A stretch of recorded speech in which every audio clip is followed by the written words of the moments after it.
I'm a real player. You can put me on the roster. All about my cheese. I ain't worried about the pasta. Baby, 9 on the roster. If they a hater, I just wear it out the fire like a turtle. Burn like a pistol. Scream in the rain. Predicting like the weather. Third rim of cup. Can't go without my medicine. So fit. Like a big bag of pepper. Where is my medal? All these other suckers. You know the money talk. You can ask Chris Tucker. I'm a country boy. Welcome to Side Action, episode 25 of season 8. My name is Jim Weglars, aka Wegs. You can follow me at Wegspool on X and on Instagram. And I'm Coop. You can check me on Instagram at Dalton Cooper and on X at Mr. Grumpy Gills. Again, we are the Side Action Podcast. Don't forget about TikTok. Don't even think about forgetting. But we are here. We are live. We made it. It's Super Bowl week. It's the only time of the year we can bet on Gatorade, which is my favorite. We got to change that. We got to be betting on it at any chance. Yeah, literally. Like, come on, what are we doing? Yeah. So what's going on, Wegsy? What have you been up to? You've been traveling. You've been doing a lot of stuff, or you're gonna travel. Man. What's happening? Yeah. Bowling has taken the turn for the worst. I suck again. Oh. Okay. I went to Wisconsin the last couple days for work. Oh. Yeah, met with some potential customers that unfortunately may have been a waste of my time, which is neither here nor there. Did you get a nice cheese castle on the way back? Did you get a little something, a little New Glarus brewery or something?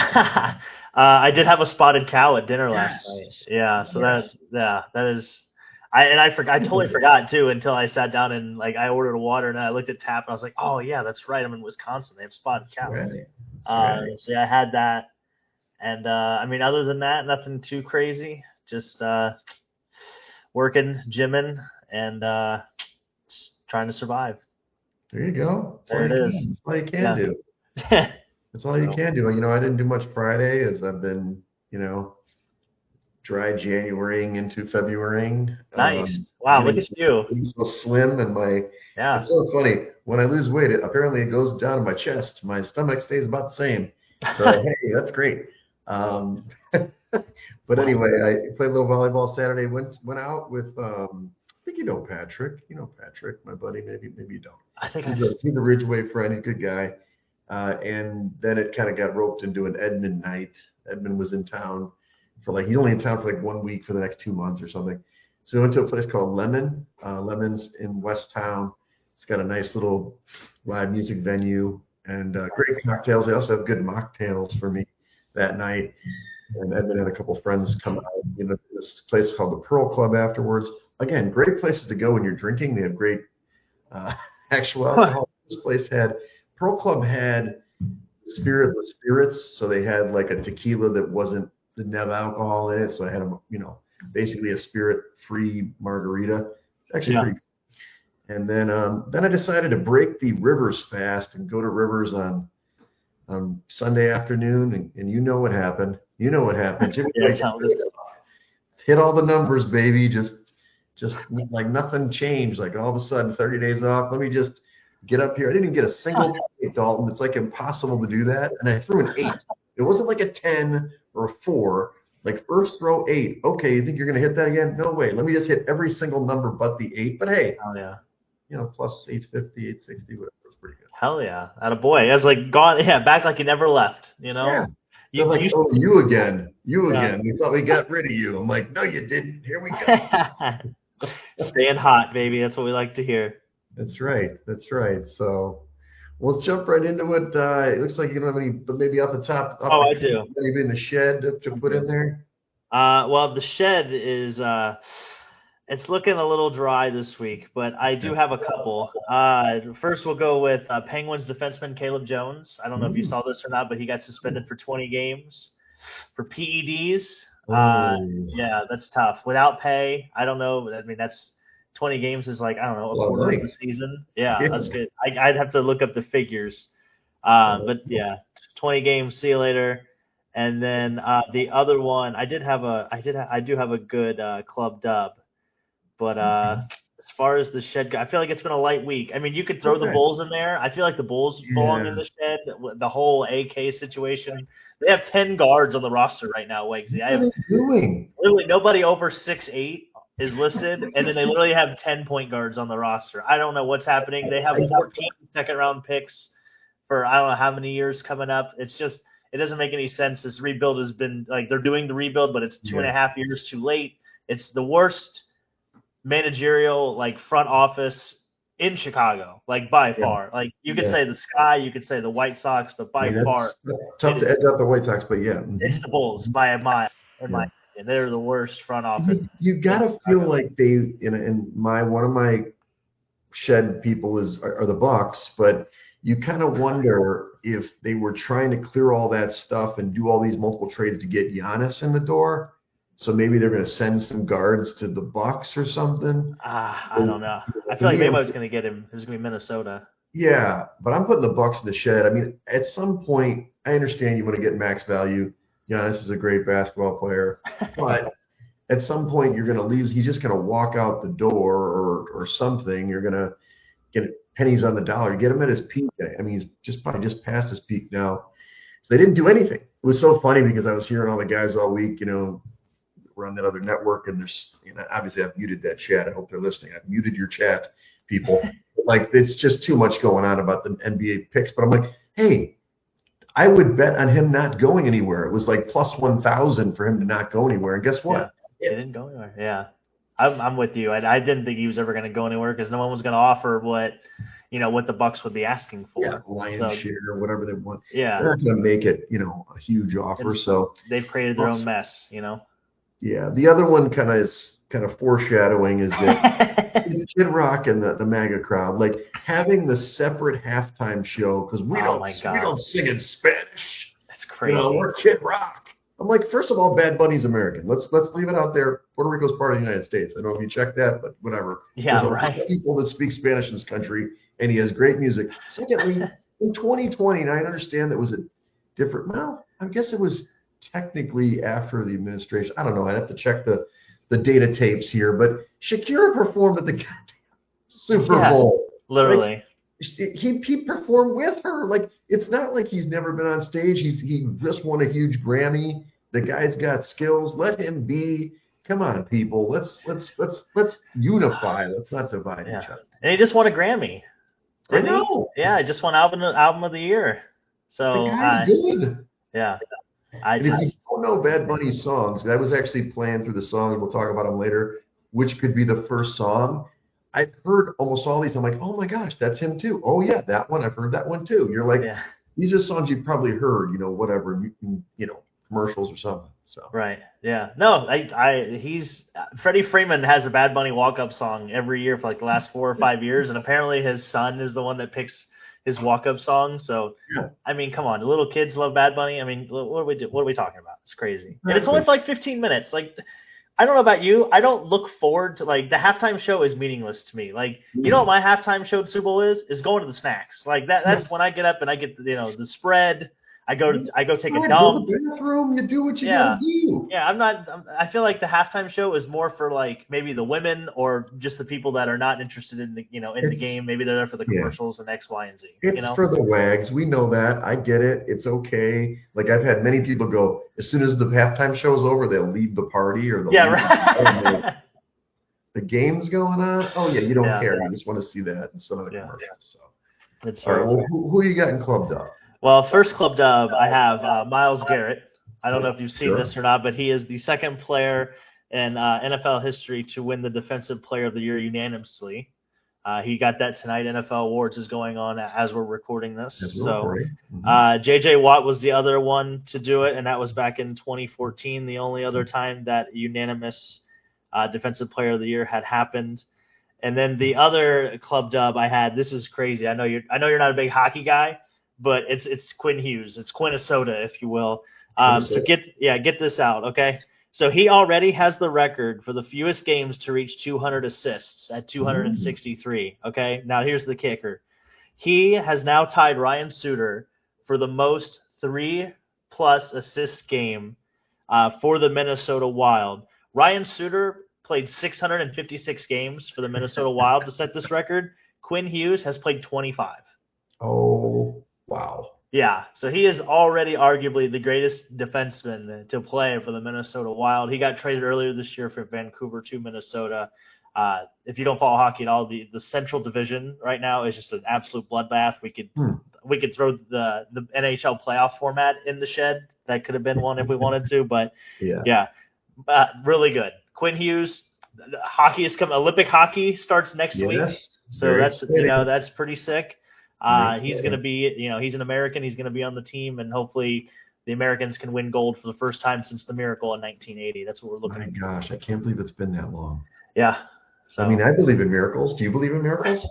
Yeah, I think if this team wins a gold medal, though, it wouldn't be a miracle. It would just be like, okay, finally, they're out to win a gold. Like, it's kind of gold or bust. That's kind of my hot take, is that the way they constructed this team, they left some good scorers at home. Right. The two American top scorers in the last year and a half are Cole Caulfield and Jason Robertson, and neither one of them are on this roster. So I think USA is building this team in a specific way, and I think if it backfires, I think there's going to be a lot of changes come next Olympic program. The question is, I want to know if they're on the ice and they make them skate back and forth, and they're like, "Who do you play for?" Are they going to go USA? Are they going to play their teams? Oh man, yeah, love a good post game or a good locker speech too. Yeah. Intermission. There we go. Well, you mentioned Hall of Fame. I'm not watching it, but I kind of leaked out that Roger Craig is going to be in the Hall of Fame, and I'm putting him in. And I'm going to say, as a Bears fan, I hated the 49ers. I totally couldn't stand them. But one of the reasons was because they were so damn good, and they used the West Coast offense. He was kind of the prototype running back that you have in the NFL today. He can do everything, run the ball, catch the ball. He had tons of touches every game.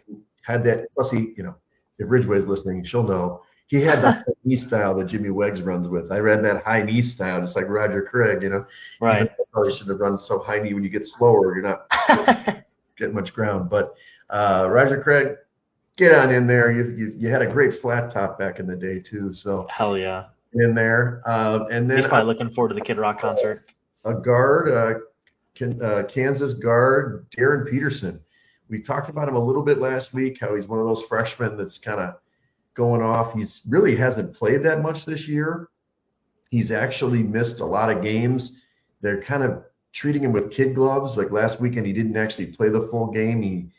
When he was playing against, who was that? Can't remember now. But when they were playing that game, they basically only played him in the first half. It was against BYU. I was going to say BYU, I thought, yeah. Yeah. And then in this game, he didn't shoot. He didn't make any shots in the second half, but they trust this kid with their lives. Inside of like a minute and a half, he hit the game-tying three and the go-ahead three. So the guy's got the cojones to take the big shot in the last second. And I'm not saying I'm going to pick him because I'm not a big Bill Self guy, even though he looks a lot like our guy Primetime Murphy. I mean, if he turned his hair a certain way, he could beat Bill Self in a second. But they might be challengers for the title this year. But Darren Peterson, you're probably underage, but you can go in there. We'll have some mocktails for you in there. I'm looking up a picture of Bill. Oh wow, okay, I kind of see it. I do kind of see it a little bit. Also, this like Jimmy Fallon and Bill Self, if they kind of had a child, that's Art Murphy, more or less. Oh my God, okay, yeah, I can see that. I can see that. You can put AI on this one. Yeah, I'll build it. Maybe I'll make a collage and be like, which one is which. Also, we do have breaking news. Mike Vrabel has officially been named AP Coach of the Year. Not surprising, yes. So, I mean, I don't know. That's a little surprising, honestly. I thought, look, Ben Johnson probably should have gotten it. In reality, Kyle Shanahan had an amazing year as a coach. Yeah, I was going to say, I would almost lean more towards Shanahan with everything they've dealt with. It's Vrabel. I mean, this year it's like not predictable. There's only a couple that might be in the balance. I feel like D'Amico Ryan got a little slept on too. Like how good Houston, especially with start 0-3, and then they rattle off 12 straight or 13 in a row, whatever it was. They had a backup quarterback for 4 of those games. He went 4-0. Yeah. Yeah, there you go. All right, well, let's talk the Super Bowl first. It's the Super Bowl Extravaganza. We talked preliminarily last week. The thing is, nothing moved, which is really kind of weird. It's like solidified. Seattle -4.5, total of 45.5. This game's at 5:30 Central on Sunday. I don't know. I mean, I haven't really come off my position here. I wrote the article. Wegs Pool put it up yesterday, I think. And so it's like, I still would take the points to New England. I'm hoping it's a better number than 4.5. Not that a 4.5 is a bad number. Get up to 5, 5.5. Get that public money. Everywhere I'm seeing, it's Seattle, 70% of the bets in the money. So maybe it's just lower limit people that are betting. At some point, some money's going to come in and move this line. But yeah, I don't love New England to win the game. I just think that for me, I don't know. I know that May might be a little dinged up. I know that Seattle's a better football team, but Sam Darnold's probably going to throw a pick. I mean, it's just going to be a tough game. Yeah, no, 100%. I think to me the telling in this game is going like where this game is going to be won and lost is can New England's offensive line block Seattle's defensive line long enough that Drake May does not have to run for his life or get sacked 6, 7, 8 times, whatever it's going to be. So I think that's where the game is going to be won or lost, in my opinion. I wrote this in the article. He was sacked 47 times this year. That's a lot, for an MVP candidate quarterback. I mean, he holds the ball a long time, and if they can rush with 4, I agree with you. It's going to be a long day for Drake May. If he can get make them blitz a little bit because he's very good against the blitz. Hey, look at you. Well, I mean, also I like the under. I don't know about you on the total, but I like the under in this game. Yeah. No, I like the under. I like the points. I think this is going to be a close game. I think I said this last week on this podcast, but I think the biggest advantage that either team has going in is that New England is literally being told they have no shot to win this game, and I think that narrative is still living nice and hearty, nice and well.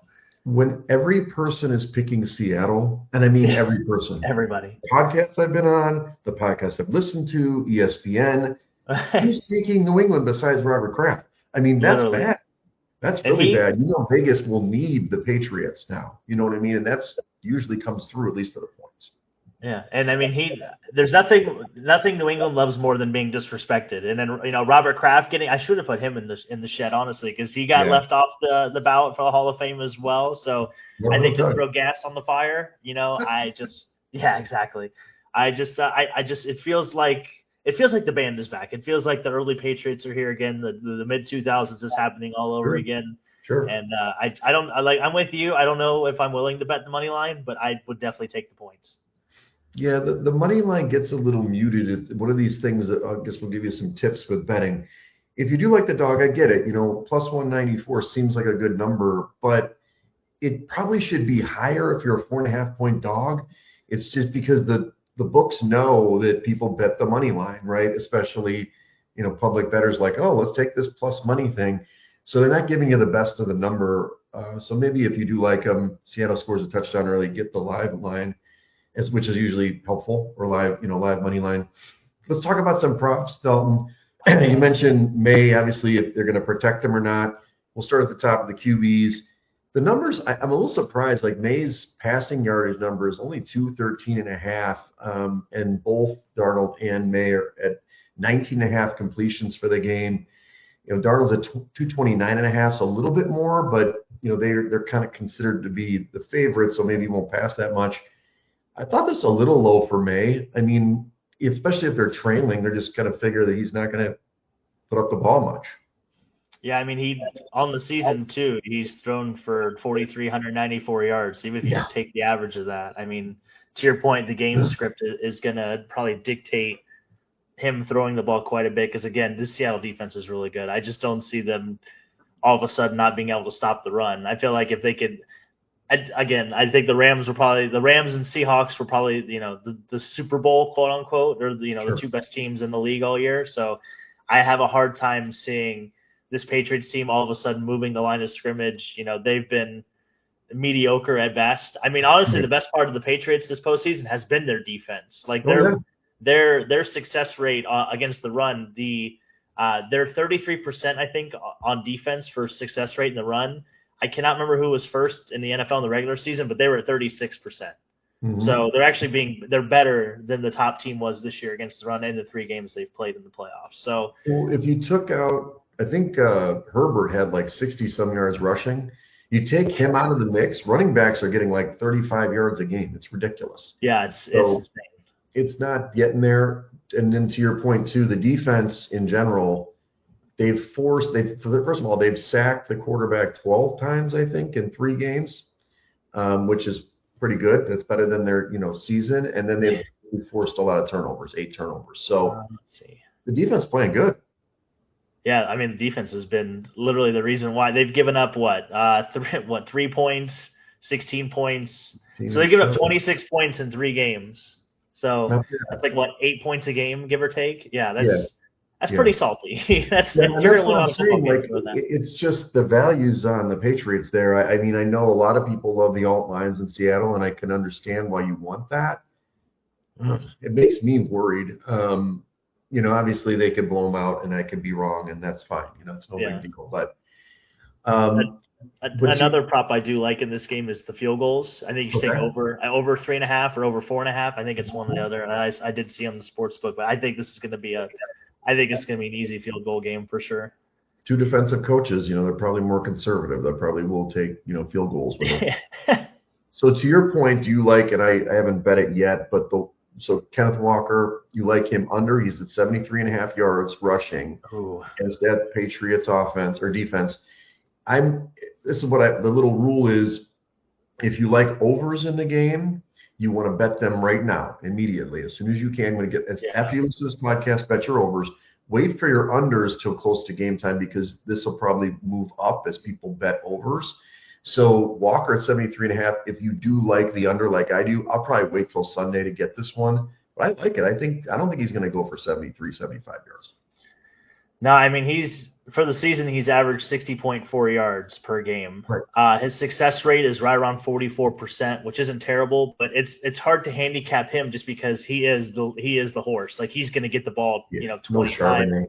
Mm-hmm. Yeah, and even if they get a little bit of a lead too, I could very easily see him getting 20 to 25 carries. I was trying to look up to see how many carries he had against the Rams. He didn't break 74 yards. I'll tell you that. Right no, it looks like he had 19 attempts. So in the playoffs, he's had 19 attempts both games.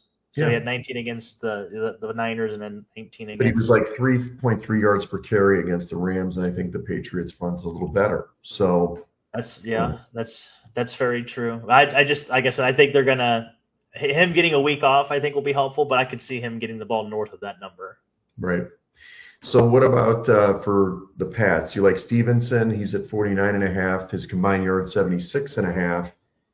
To me, can we get a Trevion Henderson sighting? Where is this guy? He's on a milk carton. He actually led in yardage. He led the Patriots in yardage because he had some big games. He's only at 17.5 yards. I can't even find a total yardage for this guy on Rivers. I'm trying to bet him like total yards because I think he's going to get some balls out of the backfield. But do you think either of those running backs will have success? I think if you're going to take a running back prop, I think you need to take receptions or like reception yardage, because I think it's going to be a lot of quick game. I like Hunter Henry for that reason. I think Hunter Henry is going to be a focal point for this Patriots team in this game specifically. I just think everything's going to be sped up. So you're going to have to get the ball out quick. Josh McDaniels is going to have he's had 2 weeks to figure it out and put a game plan together. This is going to be his 10th Super Bowl, I think, or his 11th, one or the other. He's the only guy with experience in this damn game. I mean, Vrabel played in the game, but he never coached. Right. I mean, McDaniels has got tons of experience. You're right. Yeah, and I think after the Super Bowl too, you could look at it. The Patriots have played in, I think, 20% of the Super Bowls all time. So just another amazing, crazy stat to think about. So you like over the 3.5 receptions for Henry and his yards 41.5? Yes. 100%. Even though he's been kind of quiet in the playoffs. I mean, he did have a touchdown, I think, against Houston, I believe. But obviously he was kind of non-existent against the Broncos. So yeah, nobody did anything in that game. Yeah, I think that had more to do with the weather. But yeah, I can definitely see him having a good game. And the Chargers are the game he scored against. He's only had 3 targets the last 2 games. Well, they haven't they're not in a game state where they're trailing, so. Yeah, they threw the ball a little bit against Houston. I mean, they kind of got beat up against Houston, but last week they couldn't, or 2 weeks ago they couldn't do much. And his yards per target is consistently in the double digits too, so that's why I like his receiving over. Right. I think I like his 35.5 yards rushing. I've already bet it at -114. It's up to -120. So if you like that number, he's probably going to have to run a little bit, like you said, running for his life. And here's the thing about Seattle, which is weird. I mean, maybe they'll change it. They'll change everything. They usually don't spy the quarterback. So they just rush the down four. They have fast linebackers. But May, I mean, he can get that in like 3 carries. You know, he's going to get that, the Mahomes factor, just trying to get Yeah. How about, I mean, I actually like this guy more receiving or combined yardage. Hulani, the backup for Seattle, he's going to have to get some run. You know, like last time I was like, oh, Shaheed's going to get some run. No, they put Hulani in there. He's at 10.5 yards rushing, but or 11.5 receiving.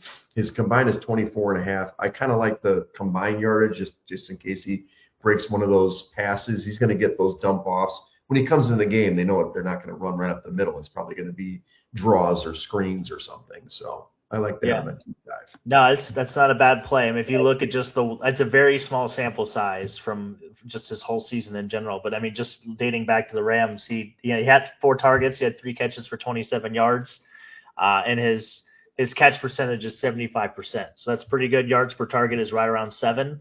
So I think that seems like a pretty solid play, especially early. Yeah. I think you got to get it early because again, the game script is going to dictate a lot of what's going to happen. But yeah, I definitely could see him being featured early. Now I've already bet Kayshon Booty's. I like Booty. We all like Booty. Kayshon Booty's yards 29.5. I actually I laddered all the way up to 50, so it's plus 230 at 50 plus currently. Look, you got to pick one of these receivers is going to get one of these long bombs. It's going to be either Booty or it's going to be Mac Hollins.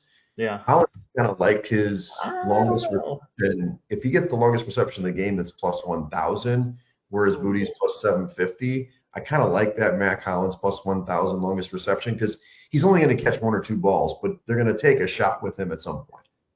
See, I'm leaning more toward Kyle Williams as he's been more of the Patriots' deep threat this season. Mm-hmm. I mean, you've seen times and places, obviously, but I feel like he's kind of more of the deep threat. I think he's got a little more overall speed than Mac Hollins does. I think Mac Hollins is just a little bit bigger, if you will, maybe more physical. He's better at the point of going up and getting the ball. Yeah. So I think I would lean more toward Kyle Williams. I have no idea what that number is, to be honest. I have not looked at longest reception. Right. But I just feel like his yards per target is consistently one game it was 33. You're looking at 23. You're looking at another 22. So your yards per reception is. I mean, one game he had one catch for 72 yards against the Buccaneers. So that's all I want. Yeah, I was gonna say I think the big play might come from Kyle Williams. And then I do like Shaheed's combined yards like last time, even though his reception's only 20.5, which that's great. And he's also plus 1,000 for the longest reception. He's going to get 1 shot in this game, maybe 2. His combined yardage total is 32.5. Again, he might do a reverse as well. You might see him trying to soften up that defense for the Patriots. So that's one of the other guys I like. We didn't mention this. JSN's receiving total is 93.5, pretty high. 6.5 receptions for him. I think that's a little too much. I'd go under that. I haven't bet that again. If I choose to bet it, I'll bet it on Sunday because it might float up a little bit. And I also might, I don't know if this is James Hedgerton III or Esquire or something. I've got that 17-1 ticket on JSN to win the MVP. So if he has a monster game, great, I win some money. If he doesn't, maybe I can hedge that he's not going to have as good of a game.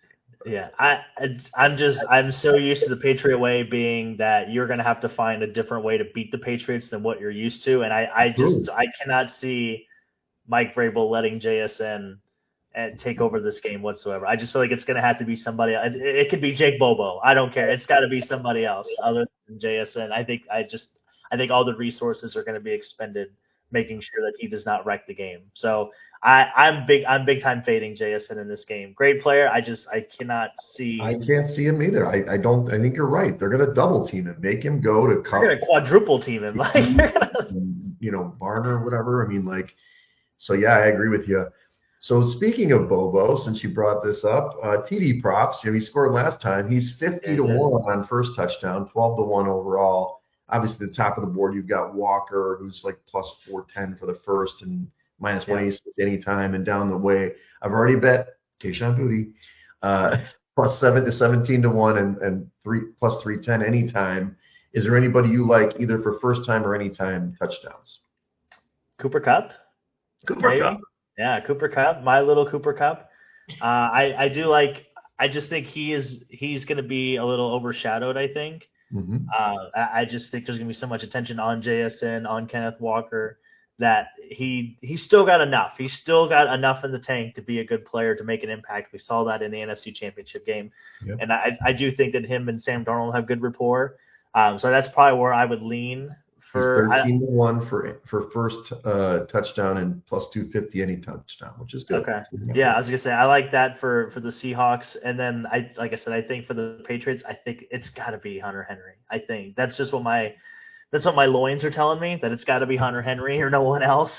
Though Stephon Diggs has been clutch for them, and I mean he's going to have a very busy off season, so God knows what's going to happen to him come next season. So he's got to make incentives, baby. Yeah, well, he's got to make money. He's got to make a legacy. He's got to make an impact, because he might be suspended with everything going on in the off season with him off field, him being a clown and a jackass and everything. But he's been playing well for the Patriots this season. I feel like he's kind of been their quote unquote example on the field for that receiving group. I know a lot of like Mike Vrabel and others have talked about how he's kind of embraced that role. So I feel like he's been, and also there's that famous picture of him at Buffalo where he stood on the field and watched for like the Chiefs celebration. So I think he's been kind of waiting for this moment to get there. Yeah.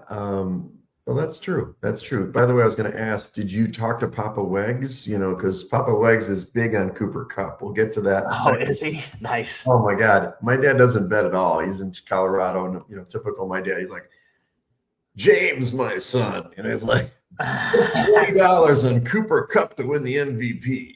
So we've got $20 on from Papa Ways is $20 on 100 to 1 Cooper Kupp to win the MVP. Oh my God, 100 to 1. That wins some cheddar. He says we'll split it if I'll hold him to that. He's like, otherwise I'll give you the money in June. I'm like, okay, Dad. He's like Art. He only sends checks or stuff. Oh, nice. Okay. Yeah. Or checks. $20. Venmo doesn't exist to Papa Wakes. That's right. He doesn't have internet. There's no Venmo. There's no Zemo. There's no anything. Yeah. There's no Wi-Fi. So MVP talk now. Darnold's the favorite. You can get him I got him at plus 125 at Rivers as my hedge to JSN 17 to 1. JSN now is 550. May is plus 240. So that's the head for the Patriots. Walker maybe plus 800. We don't think that's going to happen. I don't think Stevenson is 28 to 1. Shaheed 30 to 1. So maybe the 101's not a bad bet unless there's a defensive player you can think about. I was going to say I would almost throw out DeMarcus Lawrence. That's where my brain is leaning, is as a defensive player. I think one of my favorite props that I would think I'm going to throw a little cheddar on is an anytime Seattle defensive touchdown. Okay. I think, like I said, with the pressure that Drake May is going to see, and just the shakiness of this offensive line, because that's kind of been the weak link for the Patriots. Yeah. I mean, they're not horrible, but they're not that great either. Like if there's one weakness of Will Campbell, it's like he's doing that right round when you go down and you go down. Nice. Like a turnstile, baby. I'm trying to look up. I'm trying to look up to see if I can find DeMarcus Lawrence on MVP props here. That'd be tough. He's probably down there. He's probably 150, 100 to 1 at least. I mean, Leonard Williams might be on there too. But yeah, I mean, I hear you. I think that's not a bad call on the MVP, but also if you like that, you could also kind of work in the sacks prop or something with him, because I think it's only like half a sack you can get his initial bet in, and it might be like multiple sacks. It depends on which site you're on.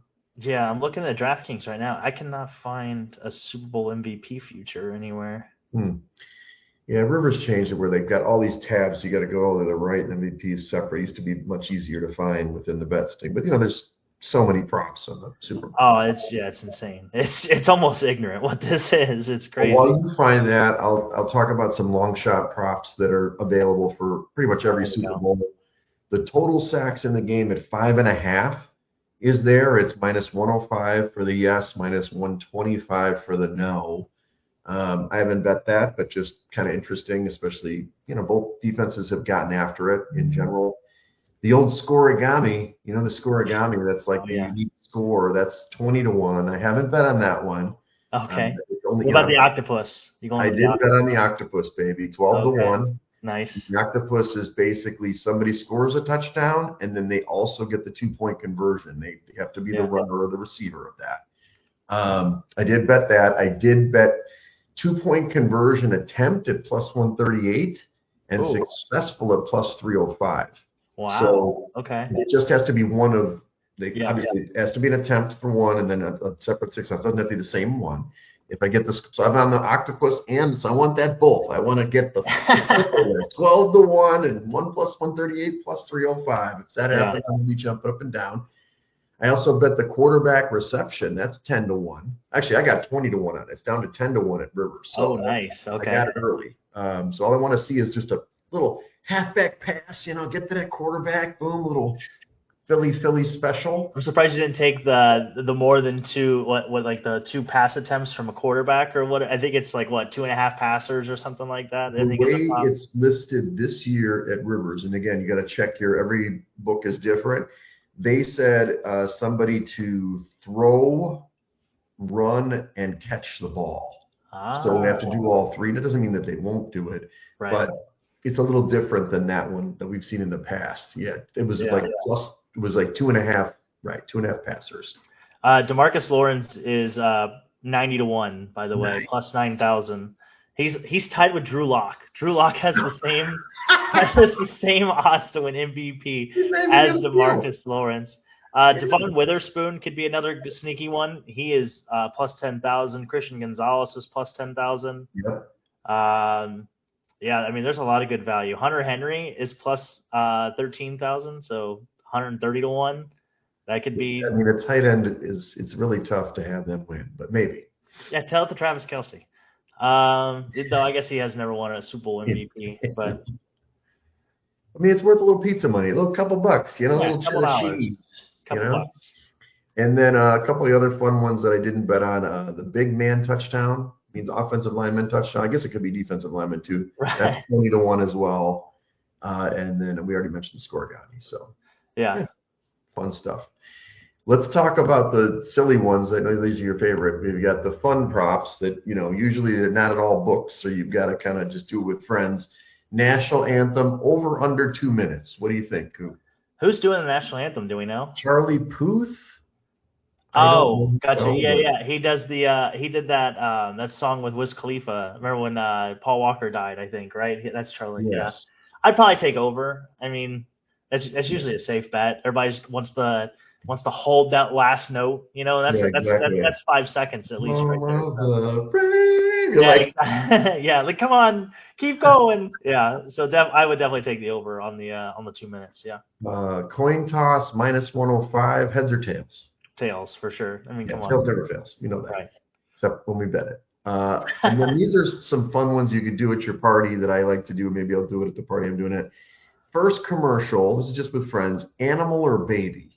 Like, what shows first, an animal or a child or a baby? Probably and then the other one is a car or a beer commercial. Which comes first? It's usually the car. They should throw the insurance in there. I think that'd be because, you know, was it State Farm has been kind of teasing one or something like that. One of the insurance companies has been teasing it. That's right. Then we'll get to the Bad Bunny songs. We don't have to go over every one, but it's kind of a mystery because nobody, I don't know Bad Bunny. I don't know his songs, but he's got a bunch of them. I mean, yes, I love his Titi Me Preguntó. That's probably my favorite song of his group because it's about him talking about his girlfriends. But I don't think that's going to be his first out of the gate, man. I don't. I think it's going to be Nueva York. It's going to be a New York song, or it could be like this. I can't believe it didn't make. When I looked at the odds for it, because the Nueva York is like plus 650. Yeah. Dakiti is. I think that's a great song. It's a song everybody knows. Like do do do. You know, like they know that song. It's going to get people going, but it might be Mudanza, which it's got some like Latin horns going, or I don't know. So I don't know if you have a thought on this, but no, not at all. Unfortunately, I've not dove into the Bad Bunny first song props. You also can with your friends or something. You can bet on how many like celebrities will come on. Will Cardi B or some other people to be up there with him. So, and then we already know you already put it out at least in the chat for whatever the other place, and Gatorade color. You know, the favorites are blue and orange. Yellow green's a close there, but you're way down in clear, plus 11 to 1. Yeah. What's the thought process? Well, I feel like you have two chances. It could be just water. Uh-huh. You know, I feel like most of the time you have more water. Like they probably have like 3 or 4 different buckets that are filled up, and I would say at least 2 of them, if not 3 of them, are filled with water. So I'm just playing the odds here. I think the Patriots too. The last 2 times they've won the Super Bowl have had clear clear Gatorade or water. So I'm leaning into the Patriots. I'm just going to lean into maybe the Patriots winning, and I'm going to go with that number. And I think that's why it's down there so far, is because no one's anticipating the Patriots winning. Yeah. So it's a nice hedge. It's a nice, hey, it's like, I'm not going to bet on the money line, but I can get 11 to 1 on the one. Yes, 100%. 100%. Now, do you think it could also be, have you ever had that, what is that, the frosted cherry flavor? Yeah. Oh, yeah. I mean, either way, I don't care. As long as it's clear. That'd be in there, like the white clear, sure. Yeah, as long as it's clear, Yeah, I'm agreeing. I think Seattle's going to win. It's going to be a green or yellow color, kind of like that secondary color they got. Yeah, that's fair. Like I said, it just depends on who you think is going to win. That's what it really boils down to. Whereas like the Chiefs, they always had purple or something? They had purple every year. That's only 7 to 1 now, and red or pink is like 9 plus 950. Right. And then the other stat that we're failing to mention. So in this century, every time the Super Bowl has been played in between the 2 teams, one team traveling east, one traveling west, the team that has traveled west has won. So this is good news to the Patriots. You had 2002, the Rams and Patriots won. 2003 was in San Diego. It was the Raiders and Buccaneers. The Buccaneers won. 2006 was hosted in Detroit. You had Seattle and Pittsburgh. Pittsburgh won. 2009, the Super Bowl venue was Tampa. You had the Cardinals and Steelers again. Steelers won. New Orleans was 2013. Obviously, Ravens and Niners. Ravens won that. 2015, you had Seahawks and Patriots. That was the Malcolm Butler Super Bowl. 2019 was hosted in Atlanta. You had Rams and Patriots. Patriots won that one. 2024 was in Vegas. You had Chiefs and Niners. Chiefs won that one. And then 2025 was in New Orleans. You had Chiefs and Eagles. Eagles had won that one. So the team traveling west. I'm going to give you another one. Gravel threw this out on a text chain. He said that basically when the number 1 seed plays like a lower seed, that the lower seed has won like 14 of the last 16 times or something. Wow, really? It okay. also favors the Patriots. So again, don't lay the points. I didn't see. I was just going to blow them out. That's what this is really shaping up. That the public is going to be right, and we're the ones going to be looking like a doofus. Also, a non-starting quarterback no starting quarterback with less than 5 letters in their last name has won a Super Bowl, which Drake May, M-A-Y-E, 4 letters. So starting quarterback has not won. So starting quarterbacks whose first and last name end in the same letter are 0-6 in Super Bowls since the AFC was formed in 1970. And then starting quarterbacks with initials DM are 0-2 in Super Bowls. That includes Dan Marino and Donovan McNabb. Wow. So keep that in mind as you start hedging. That's against Drake May. Yeah, so it depends on which way you want to look at it. Yeah, so no starting quarterback with a last name less than 5 letters long has won a Super Bowl. That's fascinating. Yeah, Favre is 5 letters. Yeah. Wow. So think about that. That's important. Yeah. Important. Exactly. This is hard-hitting stuff that we bring on this podcast. This is the stuff they don't put on most podcasts. Exactly. All right, so wrapping up the Super Bowl, you still think take points. You think you didn't really give a total thing, but you like I'll take the under. You can go Patriots money line if you're feeling real frisky. I still think the 11 to 1 on the Gatorade is the best way to hedge against the Patriots money line. So I love it. That's just me. That's good advice. Yeah, and I like some of the others. I like JSN and Kenneth Walker under. To your point, they're going to take away their best things. And if you like Cooper Kupp or if you like Shaheed, I'm a Shaheed guy. You got to pick one of those guys, pick up the slack, and you like Hunter Henry to go off. I mean, to me, my guy is Trevion Henderson. I am going to find a way. Actually, I think I forgot to mention one thing. I said if he gets the most yards from scrimmage, it's 50-1. I am going to put at least a couple of bucks on that because I love that kid. I think he's a really good player. He breaks 2 long runs. He could have the most yards from scrimmage, and there you go. So. Yeah. All right, let's do quickly college hoops to close out the show. Ken Palm, a little bit of movement. It's funny because like every day I checked, it was either Michigan or Arizona at the top. Michigan scored 110 points tonight, by the way. At Penn State. Yeah, they did. I was literally just looking at that. Yeah, just put a hurting on Penn State. They did. And then Duke's 3. Iowa State's up a couple of spots. Illinois is at 5, which is great. Houston's up 1 at 6. Florida, they're jumping up. They're up at 7 now. UConn jumped up as well, up to 8. And then you've got Purdue. Michigan State is down 5 spots. And I don't know, maybe I didn't check, but they're still in the top 10, but they lost another game this week. And Kansas is on a roll. They won some big wins, and they're up to 11. So watch out for them. I've got 5 games to go over this week, Coop. Yep. Tomorrow, Big East, you're going to be traveling. I'm going to be sitting here with my popcorn. UConn at St. John's, number 2 against number 25. Patino. UConn destroyed young Patino the other day, and now he's going to take his shot at the Johnnies. UConn's a 1.5-point favorite, assuming it's in Madison Square Garden. 144.5 points is the total. This is tomorrow at 7 p.m. Central on Fox. Can the Johnnies come through in this one, or do you think UConn just keeps rolling? Oh, man, it's tough to say. I mean, the Johnnies are hot. They're riding a 8-game win streak, I believe. 1, 2, 3, 4, 5, 6, 7. Yeah, 8-game win streak. They beat DePaul the other night. I think they really flexed their defensive muscle when they played DePaul. I think I would take the under in this game. I think this is going to be an incredibly low-scoring game. I mean, you're looking at UConn, they're 5th in power on Ken Palm in defensive rating. Yep. And then you look at St. John's, they're 18th. So you're looking at 2 top 20 teams as far as defense is concerned. So I feel much better about taking the 144, the under. I think UConn, finds a way to pull this out. I think it's a very close game. This is like a 2 or a 3-point game, but I would lean more toward the under. That's what my loins are telling me. I really thought this spread was going to be like 3, and I was going to take the Johnnies. 1.5 is like, it's a bucket. I mean, this is a money line. If you like the Johnnies, just take the money line. You know me, Captain In-Game, I'm hoping somebody falls down one way or another and I get a better number either way. But I think it's just one of these hallmark games. I got to see if St. John's is for real. There's only 3 good teams in the Big East this year. Creighton's just totally fallen off the map. Seton Hall's on the cusp. They're the 4th best team. It's Nova and these 2 teams. So these 2 teams are going to face each other a couple of times at the Big East tournament as well. So I'm hoping, because, Danny Hurley's so smug. But Patino, he's got a history. But, it's going to be a great game. I'd like to see St. John's win.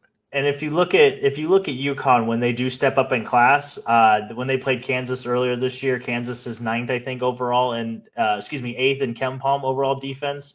They struggled to score points. They scored 61 that game. They struggled against Florida. They scored 77. You can call that kind of struggling, I guess. They've scored 72 against DePaul.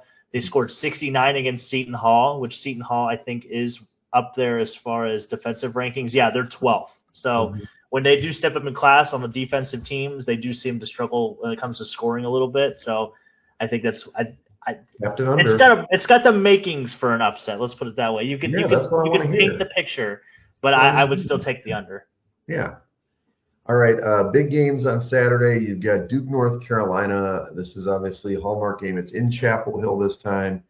I'm listing it as Duke as an 8-point favorite. That's probably not going to be that high. This is an estimate based on Ken Palm. A lot of times the odds makers are really lazy. On these big games, they probably get a little tighter. So the number is probably going to be a little bit better for Duke. I've got a really high total, 167.5 estimated. This is at 5:30 p.m. on Saturday on ESPN.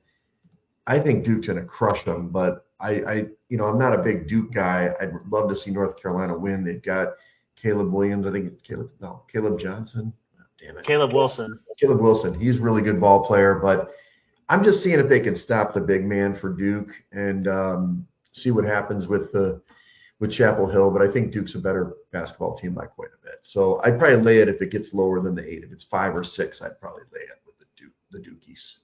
Yeah, I'm with you. I think everything leans toward Duke here. The defensive rating is for North Carolina. They are not that great defensively. They're not even in the top 50. They're 56th. So I think to beat this Duke team, I mean Duke is top 5 in offense and top 5 in defense. I think they're third in defense and 5th in offense. So I don't think North Carolina is going to be able to play enough defense to be able to slow down this Duke team. Maybe this is one of your in-game wagers. Like even if maybe North Carolina comes out hot and puts the ball in the basket a bit, you jump on Duke right away because I definitely think that's where the runaway train is laying. And in these rivalry games, that they want to pour it on. There's going to be no love lost when it comes to these two teams. So yeah, I think I'm with you. I think I would take the Dukies here. Yeah. Also on Saturday we've got our Illinois team against Michigan State. Michigan State is coming in struggling. Illinois is playing great. I'm showing Illinois would probably be favored in this game, which doesn't make a lot of sense because Sparty's at home, but the metrics tell us that. This is at 7 p.m. on Saturday on Fox. Boy, is Tom Izzo going to lose 3 straight games? I don't think so. But last time I went against Illinois, I lost at Nebraska. So I'm probably going to – man, God. Pick something, Jimmy Wegs. Come on, Illinois. Let's go. ILLINI. Let's go. They're going to win this game and cover the 2 points. Yeah. The reason I lean Illinois here is I just don't know if Michigan State can score enough to keep up with Illinois. I think that's going to be the difference. If Michigan State can make this into a rock fight, I think that's where the potential lies, if you will. I think that's where they can win this game. But I don't know if they can put the clamps on Illinois. Illinois, like you said, has been playing well. They're on a heater right now. What is that, like a 13-game 1, 2, 3, 4, 5, 6, 7, 8, 9, 10, 11. They're on a 12-game win streak right now. The last loss they had was to Nebraska. And I like Illinois here. I think they're going to score. I think you're going to see Keaton Wagler do his thing. He's averaging 18 points a game. Illinois is literally the best offensive team in the country when it comes to KenPom rating. So I think they're going to score. They're pretty big. So I think they can run with Michigan State. It's just, to your point, like I watched last week when they played Michigan, they uglied up the game and they played great D in the second half, and it was very physical. But in the end, they kind of lost juice and they couldn't score in crunch time. And I think Illinois can score in crunch time. So if you make it a half-court game, I think Michigan State will struggle. I think they need to play. They need to play with good tempo. They got to get up and down the floor. Mm-hmm. Yeah. All right. Big 12 game number 1. This is on Saturday. This is Houston and BYU. This is at BYU. I'm showing Houston as a 4-point favorite, estimated 165.5 point total, which is kind of high for a Houston game, but BYU could score. This is at 9:30 p.m. on ESPN on Saturday night. BYU has lost a couple in a row. They got beat at Oklahoma State. It was kind of a shocker. They were like a 15, 20-point favorite in that game and blew it. Houston's been on a roll. I like Houston to bloody the nose of BYU here. I really like this team, and they've got enough scoring. Of course, they've got Devonsa, who's a great player, but I think that, the young guy for Houston's pretty good too. So I like Houston. I'm captain favorite this week. I will stick with the favorite for this one. I actually like the over in this game. I think Houston will find a way to score a lot of points. BYU is they're 42nd right now in defensive rating for KenPom.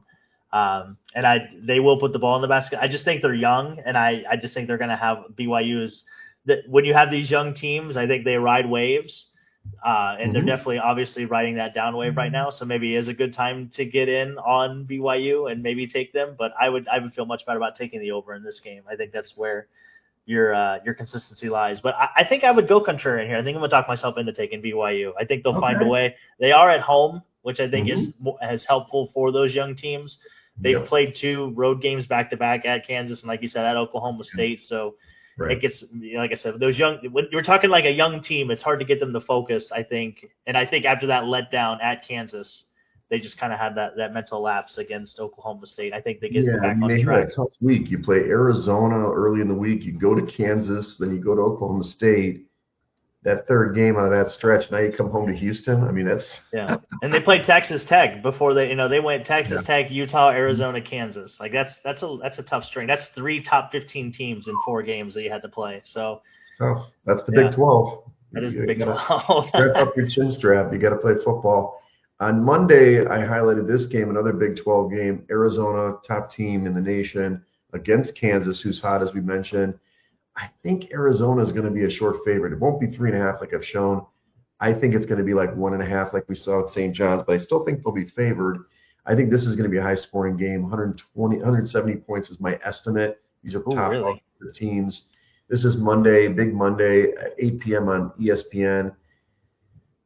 I want to see if Arizona's for real. I don't believe in them yet. It's a Tommy Lloyd team. They're really good. They've got depth. They've got size. They've got guards.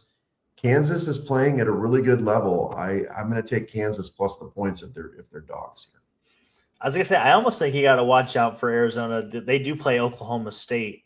Was that Sunday? No, Saturday. Yeah, the 7th. Well, look ahead. That could be. Yeah, that definitely could be a little look ahead spot. Maybe sprinkle a little cheddar on the Cowboys on Saturday. Can they get 2 in a row? Can they get 2 big wins in a row? I don't know if they'll win, but I think they'll definitely cover. I think that's a great look ahead spot. If Arizona has to lose eventually, right? I think so. I think going to Allen Fieldhouse could be tough. Like you said, Kansas has been playing well. They're probably not going to go undefeated in the Big 12, so this could be the one to start. Yeah, and then Kansas, which is a little bit different for Kansas, but the strength of this team is playing defense. Like they're built on the backbone of their defense. So I think I would lean Kansas in this game. I think I would take the under. You're leaning toward the over in the 170. I think the under is the play here. Just using their averages. Yeah. It'll be a tougher game than that. I think if it is that high, you take the under. I think I'm looking more like the 150s, 160s. Yeah, Kansas probably wants us to play a little slower. Especially 100%. Peterson's not at 100%. Darren Peterson, they've got other guys that can pick up the slack here and there, but Arizona's for real. I mean, if they win this game, I will start believing they can win the national championship, because that is a big game at Allen Fieldhouse on a Monday. It's not like on a Saturday night. It's Monday. Gotta go to work, get over there, road trip. It's gonna be tough. It's gonna be tough. Yeah, they won't be lubricated. The fans won't be. Maybe the student section will be, but not the rest of the fans. They go crazy. Well, that's all we got for college basketball this week. We had a full Super Bowl preview there. This weekend, tomorrow I'm not sure what I'm going to do yet, but Saturday is a big day. Going to get a little more skating in. There's nice. a party at Lucky Strike, supposedly sluggers afterwards. I'm still not drinking that night, supposedly. Okay. I'm still drinking on Saturday or Sunday at the Super Bowl. I am solidifying those plans. Hopefully go to my buddy Brandon's for the party. Looks like a couple guys will join me. Waffling Phil is not decided, but Paul Gabe's supposed to go. And Waffling Phil, I like that. that. Way to go, because she wants to watch like in a closet with the TV and just her and the TV the whole time, because obviously it's her Seahawks. Okay. Because that's going to dictate whether they win or lose. Absolutely. She sent me this funny clip from Instagram. It was like, this guy's like, when my team's playing, I either want to be by myself or with like 2 to 3 like-minded people. Nobody else. Like, don't be cheering for the other team. Don't say you just want a good game. I want my team to dominate. I'm like, okay, it's possible. She's talking about going to Brownstone is a Seahawks bar apparently. North that would be.